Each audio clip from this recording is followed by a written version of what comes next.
എവിടേക്ക് എന്നെ കൊണ്ടുപോണേ?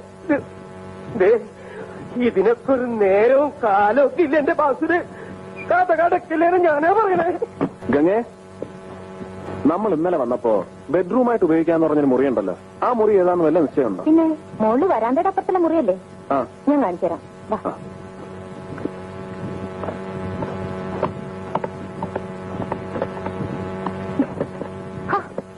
അയ്യോട്ട് തുറക്കാൻ പറ്റുന്നില്ല.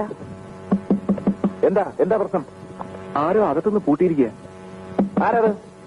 കഥ തുറക്ക, കഥ തുറക്കടാ, തുറക്കടാ പട്ടി. എടാ ദാസപ്പ, ഇത് ഞാനാ. മാത്രം ചേച്ചിയല്ലേ ഇത്?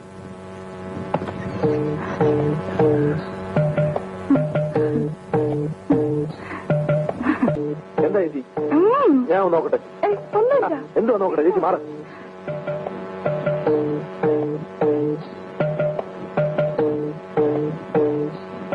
ഇവിടെ പ്രശ്നമൊന്നുമില്ല, ഇവിടെ ഒരു പ്രശ്നമില്ല.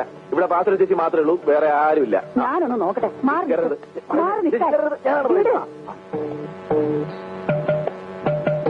ഇനി ആരും അകത്തോട്ട് കയറരുത്. പെൺകുട്ടികൾ അങ്ങോട്ട് പോക്കേ. ഇപ്പൊ സമാധാനമായല്ലോ. ഞാൻ അപ്പഴേ പറഞ്ഞില്ലേ കയറണ്ടാന്ന്. പെൺകുട്ടികളൊക്കെ പോകാൻ പറഞ്ഞ കേട്ടില്ലേ? പെൺകുട്ടികളൊക്കെ പോവാൻ. പെൺകുട്ടികൾ ആരും ഇവിടുന്ന് പോണ്ട.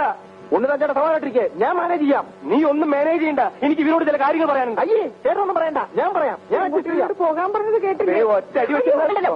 ആരും ഇവിടെ നിന്ന് അനങ്ങിപ്പോകരുത്. ഉണ്ണിത്താനാണ് പറയുന്നത്. സത്യം എന്താണെന്ന് ഞാൻ പറയാം. ഇവരുടെ ആങ്ങള കൂടോത്രക്കാരൻ, അയാൾ ജപിച്ചു കൊടുത്ത കരട് ഇവളെന്നെ പിടിച്ചുകൊണ്ടുവന്ന് എന്റെ അരയിൽ കെട്ടി. ഇത് കണ്ടോ? പേരൊന്നുമില്ല, കെടുക്കണു. ഇതാര്? മകനും കുട്ടിയാ? നീ എപ്പോ വന്നു? എവിടെ? അവരൊക്കെ എവിടെ? ശാരദാമേ. ചിറ്റപ്പ, അമ്മ വന്നിട്ടില്ല. ഞങ്ങൾ രണ്ടാൾ മാത്രമേ ഉള്ളൂ. ഗംഗ ചിറ്റപ്പന. നിങ്ങൾ രണ്ടുപേരും തനിച്ചേ ഉള്ളൂ? രണ്ടുപേരും കൂടി ഒറ്റയ്ക്ക് ഇവിടെ താമസിക്കാൻ പോവാ? അതെ. എന്താ? ഒന്നുമില്ല, പ്രശ്നമൊന്നും